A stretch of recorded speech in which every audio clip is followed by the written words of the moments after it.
大家好，歡迎嚟到窩廉Magazine。今日係2025年嘅8月12號啊，呢條係第一條片嚟嘅。今日咧想同大家講下二手折舊咧加劇咗好多。點解咧？啱啱咧我見到好多嘅盤咧個湧現啊，蝕讓成交啊，蝕讓成交唔係新聞啦，係嘛？但係咧持貨年期長咧都勁蝕嘅情況啊，越嚟越嚴重啊！山頂嘅豪宅咧，漲蝕35 million啊，即係3500萬。咁啊，實蝕咧高達80幾 million放售啊，都仲未賣得出啊，放咗成年啦。咁啊，鴨脷洲南灣咧兩房咧15年前嘅價錢估，深井海景三房咧去到98年咧先至係嗰個價，98年嘅價持平離場啊。而馬鞍山中層嘅三房咧7年都要輸3球3，東涌10年咧。即係仍然仲係要蝕啊！咁有啲人話咧，哇唔係，10年你租都要啦，係嘛？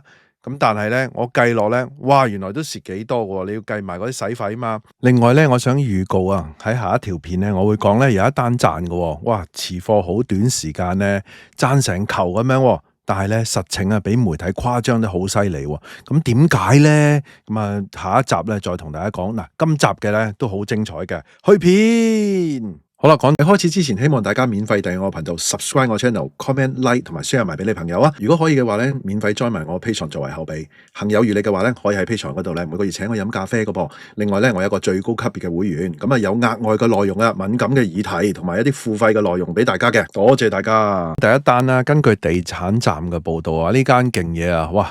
即係山頂嘅豪宅，真係超級豪宅嗰啲。嗱，有業主咧就放售旗下嘅豪宅啦。咁啊，山頂嘅福和道7號嘅屋咧，咁啊最新咧推出市場放售啊，意向價咧係講緊1.65億啊，尺價咧講緊6萬蚊啦。咁啊，較12年前咧買入個價咧近2成啊，跌成嚇。嗱，是次咧出售嘅別墅咧係山頂嘅福和道1號至到9號嘅，叫做 Peak Villas。咁啊，其中咧7號屋，據了解咧目前由本地商人持有噶。咁啊，物業咧其實係3層高嘅別墅啦，包括地下啦、1樓、2樓同埋車房嘅，實用面積咧係2706平方尺嘅。嗱，擁有4房嘅設計啦，當中咧3房係套房添嘅。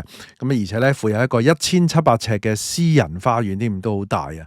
同時之間咧有魚池啊，咁啊成棟洋房咧外望山景嘅，地下咧有大型車房可以泊4部私家車嘅。嗱，翻查資料咧，業主咧舊年3月曾經咧意向價以1.88億放售啦，咁啊去到舊年7月咧就減到1.65億放售喎。咁啊，但係咧其實咧目前呢個意向價咧同1年前咧冇變喎。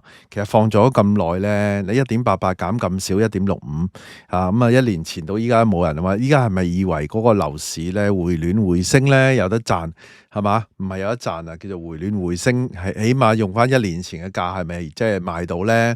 咁啊似乎幾難啊，因為豪宅跌得仲犀利啊！咁啊，即係嗱，近半年咧，依家咧即係總共即係1.88劈咗價2300萬，其實嗰個減幅只係12%，我覺得唔係好夠咯。嗱，據了解咧，業主喺2012年咧以2億元咧就買入呢個單位嘅，咁啊，即係當年咧同邊個買咧？係同咧息影國語片女星汪玲購入呢個單位嘅。咁啊，當年咧實用尺價成咧高達73900蚊嘅。咁啊，即係話咧，目前個意向價咧較當年嘅買入嗰個價咧係跌咗17.5%。如果呢個價咧賣出嘅話咧，就蝕3500萬。咁啊，但係咧實質上我計過啲嘢咧，其實咧佢加埋即係我哋要計埋，如果當佢有按揭啦、等等啦，計埋利息其實輸85 million噶。喂，大佬你唔使俾厘印啊？喂，呢個價口嘅厘印都好貴㗎。咁啊，所以咧，其實嗱，依家咧，即係我估計起碼咧3500萬賣得出就係即係估計起碼應該輸5000萬到咁樣，佢先至甩到手。我認為係咁啦。好啦，嗱，高力香港資本市場同埋咧投資部嘅高級董事黃國華佢表示物業咧以現狀嘅情況交吉，咁都要裝修噶啦。你買得咁貴嘅樓，你會唔會接受依家呢個裝修啊？係嘛？人哋都住咗10幾年喎，咁又一大筆錢不過都唔介意㗎啦，啲人買，咁減價起碼劈個裝修價啦，最少係嘛？咁嗱，現時咧別墅嗰個山頂別墅嚟計係今次售出嘅價錢屬於個細碼入場嘅機會即係嗱，你山頂億幾嘛，售價咧佢話具吸引力。咁樣計我話應該未必買到啊！依家呢個時勢。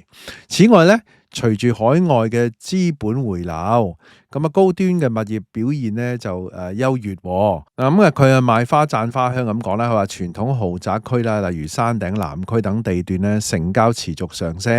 咁啊特別係咧獨立屋同埋別墅。咁和福道咧過往係有唔少名人聚居嘅，咁當然啦，包括咧影帝啊梁朝偉同埋劉嘉玲。喂！梁朝偉、劉嘉玲都係咁沽貨喎，大家知唔知啊？仲有張家輝係嘛？渣渣輝同埋周潤發哥都劈價咁沽貨喎。繼續啦，仲有話呢度即係山頂咧，佢附近啲鄰居何添嘅後人何口昌等等呢啲何熙兄弟同埋資深大律師咧陳志海等等咧，都係住喺呢度嘅，真係非富則貴達官貴人啊！好啦，第二單都癲啊，因為咧個價去翻15年前喎。其實咧根據地產站啦，二手樓價咧低位回穩喎。其實咧早前咧高追入市嘅業主咧，仍然咧要蝕讓沽貨面對呢啲困境例如咧鴨脷洲嘅南灣一個2房嘅單位，業主咧持貨15年，仍然要蝕128萬離場。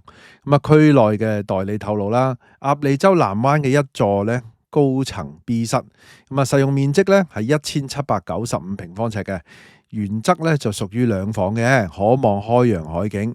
原本咧叫價4650萬放盤，議價之後咧以4180萬易手，一劈成差唔多500萬。較銀行網上估價咧嗰個叫做3934萬咧，都已經高噶啦。真係回暖回穩啦，依家真係有少少係嘛？即係仲定係調翻轉係銀行悲觀啲咧，股價低6%咧？當然啦，即係其實依家賣出呢口價咧係理想水平嘅，即係趁住呢個勢係咪？但係咧，其實原業主咧早於2010年咧，當年以4308萬買入單位㗎，持貨15年呢次易手咧帳面咧要蝕讓128萬離場單位一期內咧貶值2.9%。咁啲人話喂，租都抵啦，係咪啊？住15年先蝕128萬，大佬你唔使計息㗎，你計息計管理費，計好多費差餉等等嗰啲係嘛？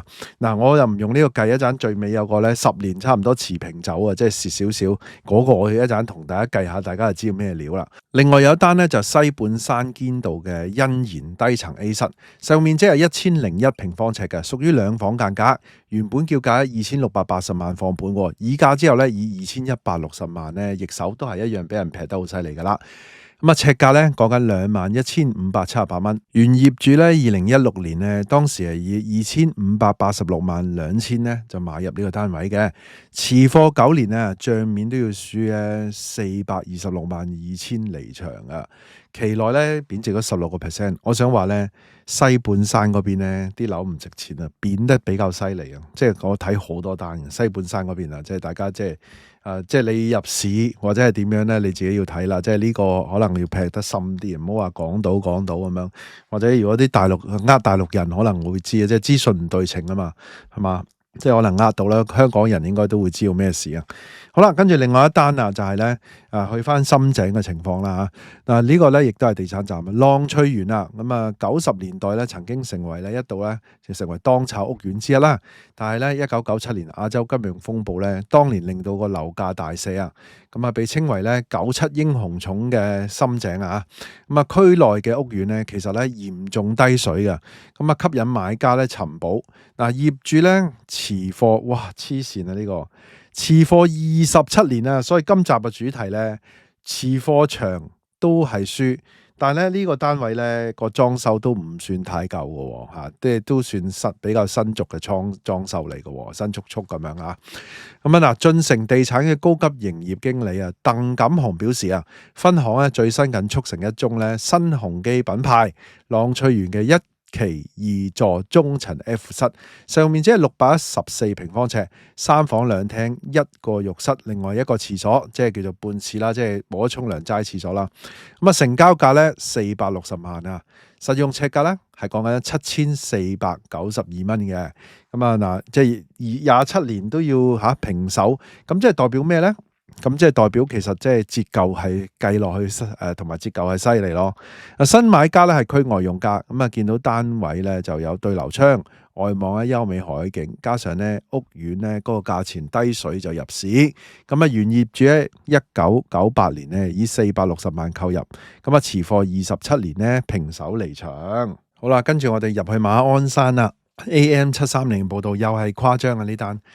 哇！即係輸幾多啊？3球幾啊！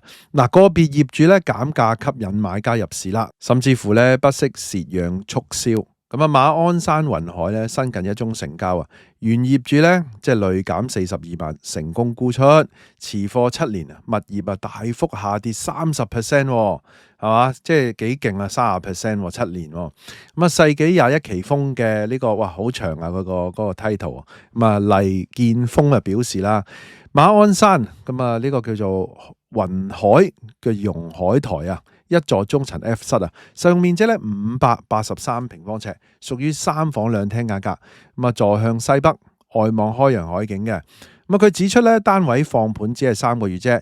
原先叫價830萬啊，之後累減42萬。佢叫價唔高啊，所以咧都可以3個月放出啦。唔係好似之前嗰啲豪宅好難買啊。第一，第二咧叫價貴嘛，減幅只係5.1%。最終咧買家咧以788萬咧就承接。平均實用尺價咧13,516蚊。其實又唔算特別平啦，即係咁講係嘛？據了解咧，原業主咧2018年6月購入上址，當時作價咧1119萬，大喎，真係千幾萬喎，買500幾尺，黐線馬鞍山，真係冇辦法啦，真係持貨7年至今轉售啦，帳面咧大幅虧損啊，331萬離場啊，蝕幅30%。其實你計埋啲利息嗰啲咧，應該輸得仲金啊！跟住呢單咧網民熱議嘅，同大家報啦。根據 Boss My 嘅報道啊，中原地產嘅彭成宇表示啊，最近咧樓市氣氛暢旺啊。惡劣天氣下咧，二手成交咧仍然持續。東涌區咧日前黑雨嘅情況底下咧，錄得一宗嘅買賣成交啦。單位咧係東環2B 座嘅高層2室啊，實用面積咧484平方尺，2房連埋儲物房嘅間隔啦。其實係上月底放盤嘅，開價咧就590萬。放盤只係1個星期左右嘅啫。即係開盤個價啱啦。以578萬沽出。實用尺價咧係11,942蚊嘅。據了解咧，買家咧係上車客嘅。見近期嘅拆息回落，供樓負擔減輕，決定咧買樓自用啦。